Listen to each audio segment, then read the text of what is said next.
فبأي آلاء ربكما تكذبان.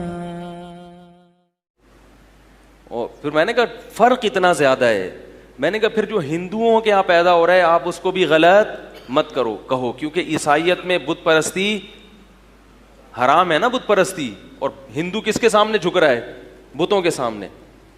اور انجیل میں یہ لکھا ہوا ہے کہ بت پرستی کرنے والا کبھی بھی جنت میں نہیں جائے گا. میں نے کہا ایک طرف آپ جس کتاب کو فالو کر رہے ہو وہ کتاب کہہ رہی ہے کہ ہندو جنت میں نہیں جا سکتا, اور دوسری طرف آپ کہہ رہے ہو اگر وہ ہندوؤں میں پیدا ہو گیا تو ٹھیک ہے, اب اس کو ہندو بننے کی اجازت ہے. میں نے کہا یہ غلط ہے. جب بلوغت کی دہلیز پہ قدم رکھ لیے, نابالغ ہے مر گیا تو پھر پوچھ نہیں ہے, کہ نابالغ کو تو عقل ہی نہیں ہوتا نا, وہ کہاں. لیکن جب آپ شعور پیدا ہو گیا آپ کے اندر, آپ بالغ ہو گئے, اللہ نے عقل دے دی, تو آپ کو سوچنا پڑے گا کہ میرے والدین دین برحق پہ ہیں یا نہیں ہیں, یہ سوچنا پڑے گا آپ. تبھی بڑے بڑے غیر مسلم جنہوں نے بڑی بڑی قربانیاں دی ہیں, جن کی سمجھ میں یہ بات آ گئی. چند دن پہلے, ابھی اسی ہفتے کی بات ہے, انڈیا سے ایک ہندو خاتون کا فون آیا. خاتون میں اس لیے کہہ رہا ہوں کہ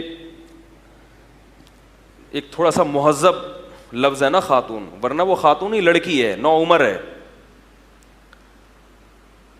نو عمر خاتون ہے. فون آیا کہ میں نے اسلام قبول کیا. بہت ہائی پروفائل ایجوکیٹڈ لڑکی, پڑھی لکھی خاتون, اسلام قبول کیا ہے, اور کسی نے بھی تبلیغ نہیں کی تھی. خود سے ہی بار بار ضمیر نے ملامت کی, بھئی دیکھو ریسرچ کرو, تحقیق کرو, کیا ہے یہ. اور اللہ نے اس کو اسلام کی توفیق دی, مگر خاندان کے سامنے ظاہر نہیں کی. چھپ کے نمازیں, چھپ کے روزے, کتنی ہمت ہے, کتنی بڑی ہمت کی بات. جس کی سمجھ میں بات آ جاتی ہے وہ بڑی سے بڑی قربانی دینے کے لیے. تو میں نے اس کو کافی سمجھایا. میں نے کہا دیکھو آپ کے گھر والے دباؤ ڈالیں گے, آپ نے اسلام چھوڑنا نہیں ہے. اس نے کہا میں نے یہ عزم کیا ہے, میری جان چلی جائے, مجھے قتل کر دیں, میں اب اسلام سے پیچھے ہٹنے والی,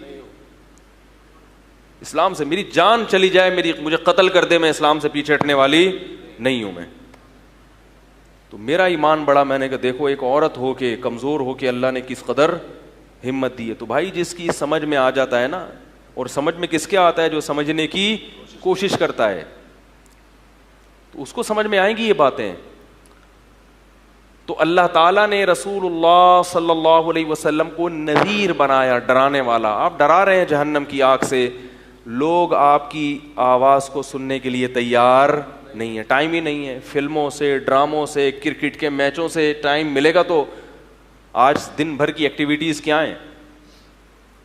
صبح اٹھتے ہیں آفس چلے گئے, اٹھتے ہی نہیں ہیں پہلے تو صبح کو, 10 بجے اٹھ کے ناشتہ کیا آفس چلے گئے. آفس میں جائیں دیکھا کہ باس اگر نگرانی صحیح طریقے سے کر رہا ہے تو تھوڑا ٹھش پش کر لیا, وہاں بیٹھ گئے. نہیں کر رہا تو گٹ کے چائے پہ ٹائم ضائع کیا, گپے لگائیں. شام تک ہوتے 8-9 بجے گھر پہنچتے ہیں, کسی کام کے رہتے ہی نہیں.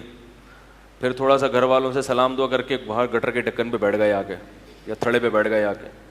پھر وہ پرانے لونڈے لپاڑے گلی محلے کے جتنے, بھائی کیا چل رہا ہے, کوئی سنوکر کلب میں گھس گیا جا کے, کسی نے کیا کہ چلو حلیم پکا لیتے ہیں, فارغ بیٹھے ہوئی ہیں, محرم بھی سیزن بھی چل رہے ہیں, کیا خیال ہے, سیزن بھی چل رہا ہے, جو چلو کیا کر لیں بھائی, حلیم ہی پکا لو. پوری رات کیا ہو رہے ہیں, گھوٹے لگ رہے ہیں. تو کوئی میچز اگر شروع ہو جائیں تو پھر سارا دن ٹی وی کے آگے بیٹھے ہیں, سارا دن ٹی وی کے آگے, بیوی کے سامنے بیٹھنے کے لیے تیار نہیں ہے.